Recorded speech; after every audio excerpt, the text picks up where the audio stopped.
Zoomer content creators who want to fucking make a name for themselves consider it to be cringe. Anyway, time to talk about Jefferson County Parish, Louisiana, where a man has been giving it his all. And by that,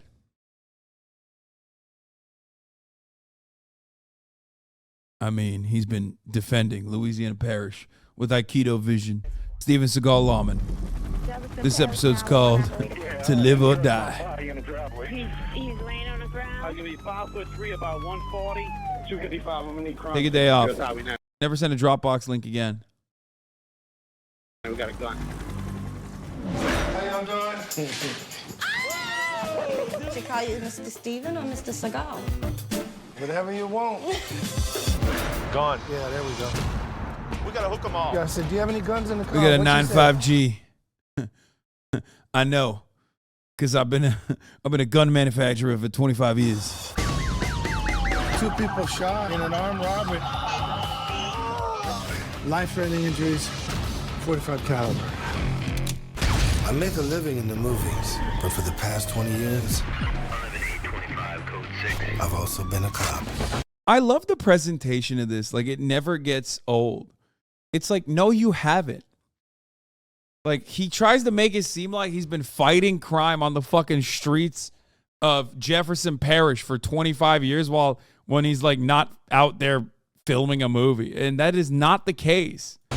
And along with some of the finest deputies on the force, I serve the people of Jefferson Parish, Louisiana. My name is Steven Seagal. That's right, Steven Seagal, Deputy Sheriff. Deputy Reserve Sheriff. Who's not even allowed to drive the cars, as you can see. He's doing a ride-along. It's Reserve Deputy Sheriff. By Katrina. There's several abandoned apartment buildings over here. A lot of these apartment buildings are havens for people who do other serious crimes. What? We have a mixture of Hispanics and He just pointed to the projects and said, there's a lot of criminals here. That's awesome. Okay. Good start. A lot of Hispanics moved into this area because there's a lot of work here. Sometimes they're referred to as walking ATMs because they get paid cash and they're easy targets. People in this neighborhood are a little bit reluctant to call, partially because they don't speak English, because some of them are undocumented. Get my soul. Oh no, We're this is working going to be as hard as an we oh, can this to- is awesome. Oh, this is great. This one is going to be another episode where Steven Seagal speaks Spanish, which is some of my favorite Steven Seagal moments. Set up a relationship 'Cause he doesn't with know these how to people speak make it Spanish. easier for them to reach out to the police.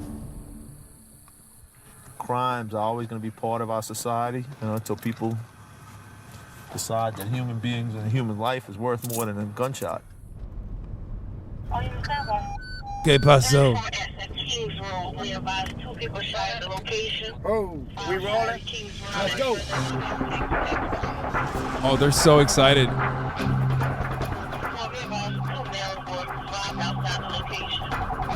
Sound like 2 people shot in an armed robbery. Kings Road runs right behind. Comprende. You got me? Yeah, Tranquilo. Oh, come on now. You're right. I'm going to cut through here.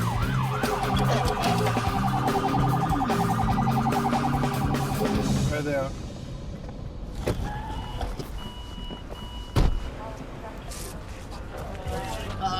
Tranquilo, come now. I told you. Where's the other guy? He said, tranquilo, calma.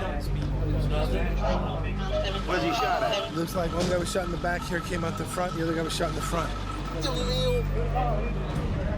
The ambulance is not here yet. We're just trying as hard as we can to keep these guys calm until the medic can arrive. Yeah. Tranquilo, okay? And if there's a guy who can keep a gunshot victim calm, as we've seen in prior episodes, it's Steven Seagal. Now, of course, it's even funnier because now he has to speak Spanish while also trying to keep them calm, which, judging, I mean, let me just say it like this. Whenever someone gets shot in Jefferson Parish, cops basically treat the person who was shot like a criminal and will do pretty much anything but, like, put their guns directly into the wound to get him to speak about who shot the person. Now, of course, the fact that Steven Seagal doesn't know how to speak Spanish might make this better or worse. We'll see. It's okay. It's okay. All right, don't move. No moving. No movo. These guys are in really bad shape. We got to get them to the hospital quicker. They're not going to make it.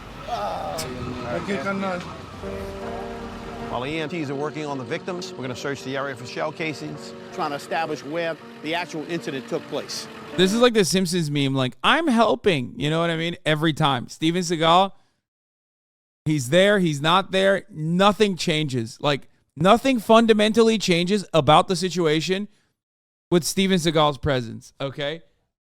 He literally is just like eating glue on the side, being like, I did a great job, didn't I? It's so fire. I try to do that when a lot of things are going on at the same time. Aikido vision on the blood.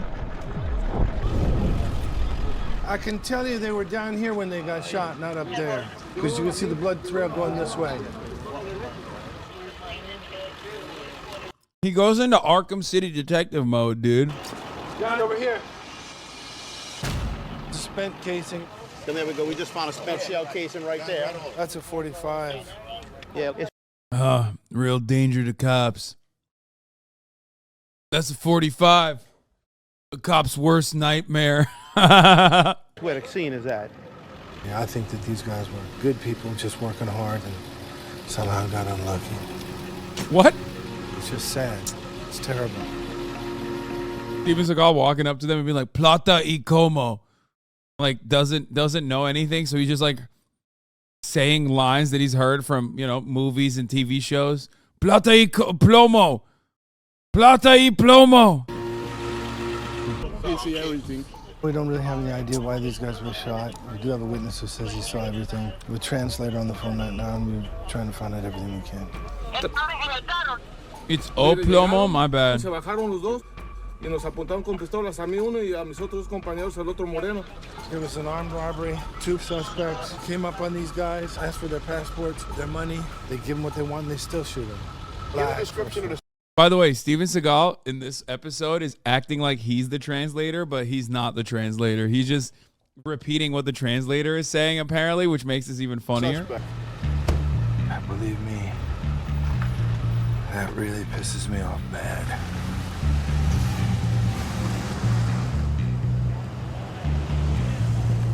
Where you at, Alex? He hates crime. It pisses him off bad, dude. Don't forget, we're looking for blue Chevy Blazer, kind of old model. He's not like us. We love crime.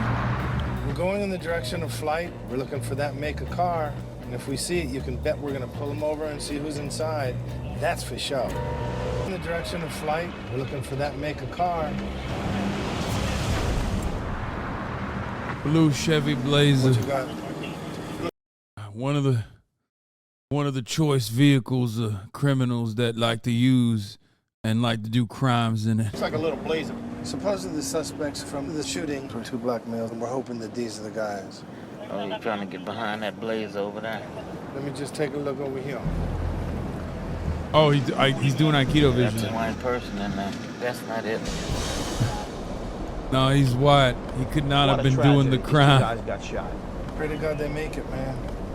Do me a favor and check on them. Let me know, will you? I'll call a detective and find out how they're doing.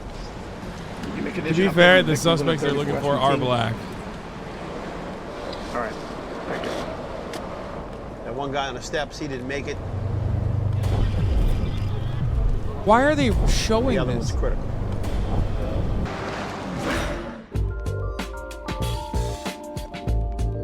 This murder pisses me off, man.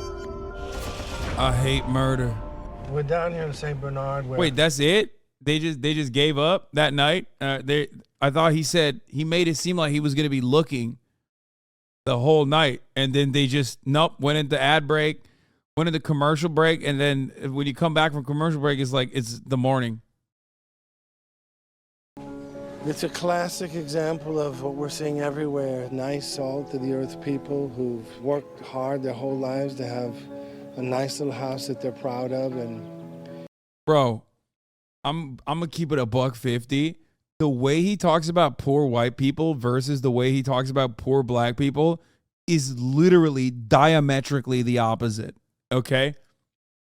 Poor black person, criminal scumbags live in this fucking neighborhood. They got superpowers that allowed them to avoid the motherfucking storm surging. These criminal scum, these thugs. And then he's just like, my partner got killed on assignment. I felt I had to protect myself. So. Oh, so you bought it for personal protection? Yeah. I work every... What the fuck? That guy does not sound like he believes him. Like, that sounds like a very believable story, but I don't think that guy believes him at all. Also, just, you know, consider for one moment, like, they stop a beat up car on purpose, but like, let's say this is a car full of white kids. I fucking doubt that this conversation is happening in the same exact way. it's down here in the Now I'm hoping you ain't got no prize, man. You got a misdemeanor, you got nothing, baby. Yeah, they're just like ruining his life. Let him go, bro. Let him go. Let him go. Maybe take the gun and then let him go. 18, go ahead. I'm showing 87 and no pilot. Does he have any convictions, felony convictions? Negative, What? sir. Negative. All right, Temple, thank you. Nothing at all on any three of them. And the weapon's good. Get him out there. See, y'all cool? See what I'm talking about? The kid says he got the gun from his uncle. The gun came back clean, it wasn't used in a crime, and it wasn't reported stolen. Dude. Take the fucking gun. Take the gun. Let his uncle grab it from the precinct. That's insane. If you hit him with a fucking charge for this, you're a scumbag. Okay? Straight up. That's insane. They're literally like also shocked that he has no priors, which, by the way, statistically speaking, in the state of Louisiana, there's a reason for why they are shocked for it, especially because of this kind of activity, because they do this shit. So they run up people for anything and everything. They were handcuffed because they're black. That's why they were handcuffed. They were handcuffed because, there's a gun in his car. So everyone else has a gun and is going to use it on the cops. Let him go. You're not old enough to legally possess that firearm, so to save everybody a lot of heartache, you a lot of trouble, we're going to take the gun. It's just a couple months shy of being legal. He's a hard-working guy with no record, so we're gonna confiscate the gun. Y'all ought to go get a lottery ticket. What do you mean? You fucking scumbags. Oh, you're lucky we didn't fucking brutalize you.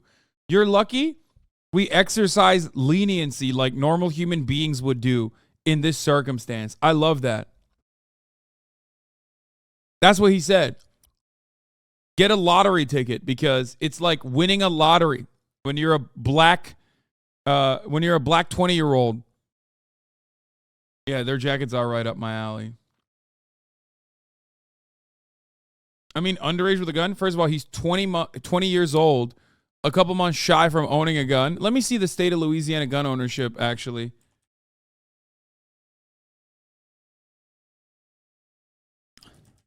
Because I'm sure that's even changed now. There's no way.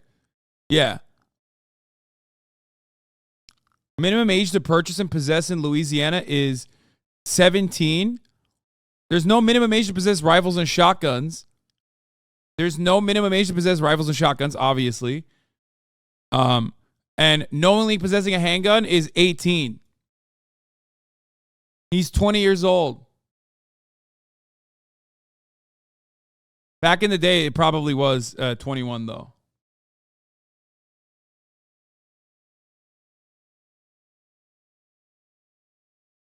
But the idea that, like, listen, this is a unique conversation to be having because we're talking about gun ownership in a state like Louisiana. Okay? We're having a conversation about a state like Louisiana where, you know, gun culture is absolutely a part of that. Yes, handguns. Yeah, handguns. They're saying handguns. Also, if you guys are confused as to why you can possess rifles and shotguns in Louisiana, with no minimum age. Okay, that's because, you know, fathers take their sons and shit to go hunting. That's what it is. That isn't correct. That just isn't correct. Sorry to inform. What do you mean? You have to be 21 for pistol. So this is just wrong? I don't understand. 21 to have it concealed. Oh, concealed carry license. You can't get a concealed carry permit before 21. Well, it says literally, from knowingly possessing a handgun, and prohibits any person from selling or otherwise delivering for value any firearm to a person of under the age of 18. I guess like concealed carry is different though. Oh, exceptions are engaging in practice of the use of firearm, hunting or trapping, traveling to or from above activities while in the possession of an unloaded gun, on real property with the permission of his or her parent or legal guardian, at his or her residence, possess a handgun with the permission of his or her parent, possessing a handgun with the written permission of his or her parent or legal guardian, provided that he or she carries on his or her person a copy of such written permission. I mean, once again, these exceptions literally mean that you can have a permission slip from his uncle, which is, again, a lot of this stuff is like, a lot of this stuff is written in a way so that cops can be lenient. It is an understandable situation where the cops to be lenient here. That's what they're supposed to do. And I don't know if that's technically considered concealed carry, specifically because like he's traveling with the gun. So if he had a permission slip from his uncle, then I guess that would be legally permissible. And also, anybody that fucking says, oh, he's breaking the minutia, he's violating the minutia of the laws, like, for example, you can't carry a gun unless the fucking the magazine's unloaded, okay? And it's in a separate place and the gun is in the glove compartment, right?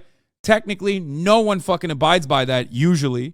And no cop, especially if you're like some 45-year-old accountant in a southern state, a white 45-year-old accountant that got pulled over for some bullshit, 0% chance they get in trouble for that.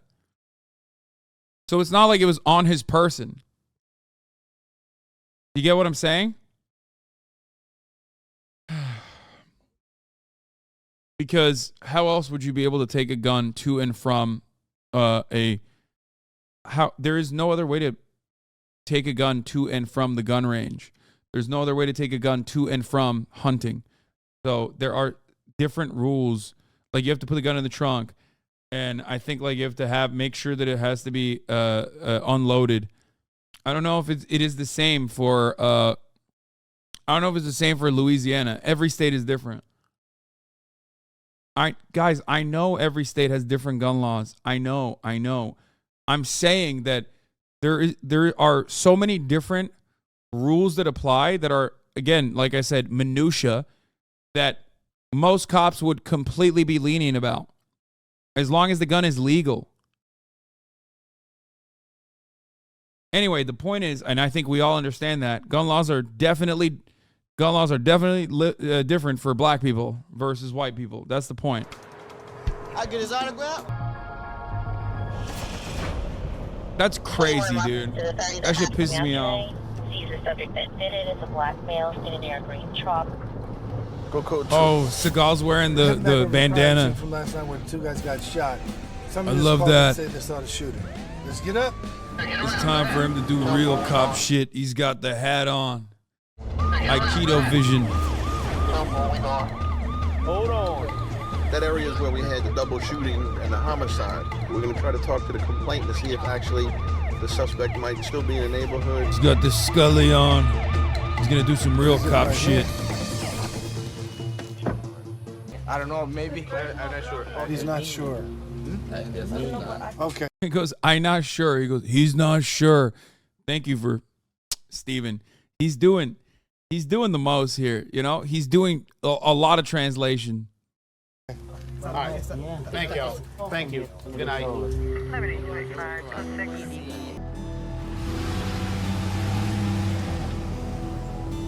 It may take a long time to solve. I know you do this for the memes, but do you think Steven Seagal's a good guy by doing this? Fuck no, man. What? I love when like some Norman rolls in and is like completely uninitiated with my opinions on fucking cops, policing in this country, Steven Seagal.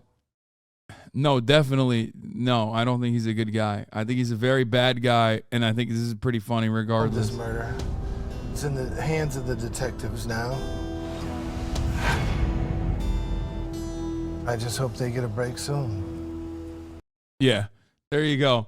No justice served the one time where they're supposed to be doing cop shit. He said, yeah, I don't know. We couldn't find it. I don't know.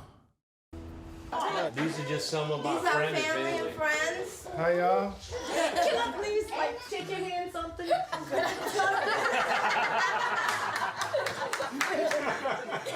Yeah, doing housewarming parties instead of looking for the murderer. Not that Steve could help. Yeah, it's like, it's probably best that they leave it to the detectives who are, you know, at least by a slight margin, going to be a little bit more competent than Steven Seagal, which isn't really saying much. But you know what I mean? Like, it's probably best that they leave it up to like someone who is at least a little bit more competent. The day he moved in '63. How cool is that? So let's dig a little bit just All right, for... well, we can do that. Steven Seagal visiting this family in Louisiana must be like Kim Jong-un visiting a North Korean village. I mean, pretty See, by much. planting this next to that They plant love that's him. been here since 1963. That was the beginning. This is a new beginning. Everything slowly getting better? It is. Now that we're in the house, Stephen, you can see we have a lot of family and friends here. There you go, baby. Thank you all very much for everything. Thank you, cuz. Oh, man, thank you, bro. Thank you. Our door is always open. Yes. You represent good. And there's a lot of bad guys. I've seen you kick butt on them. Thank you for the roses. You're always welcome.